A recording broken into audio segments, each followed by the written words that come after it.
Bonjour chers amis, aujourd'hui l'histoire que je m'en vais vous raconter va intéresser plus d'un parce qu'au quotidien nous gérons ça. L'Afrique est la grande famille.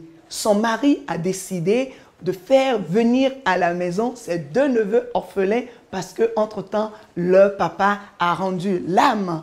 Et donc, c'est l'arrivée de ces deux neveux qui a créé tout le problème dans le foyer. Puisqu'au départ, les deux conjoints s'étaient entendus.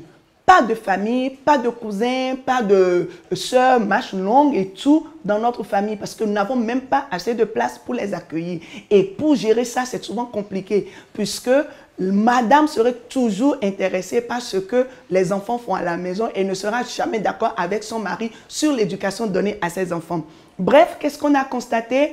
1 an, 2 ans après l'arrivée de ces deux neveux à la maison, ils se sont rendus compte que l'un des enfants orphelins jouait à des jeux obscènes avec la fille du couple. L'inceste s'est installé et quelques mois après, ils se sont rendus compte que chaque nuit, le neveu de 7 ans allait dans la chambre de la petite pour faire ce que vous connaissez mieux que moi. Si vous étiez à la place de ce couple, qu'alliez-vous faire? La femme a décidé de renvoyer les enfants de la maison, mais le mari s'y est foncièrement opposé parce que selon lui, il a échoué et que la grande famille ne pourra pas le comprendre s'il exprimait son désir de renvoyer ses neveux orphelins.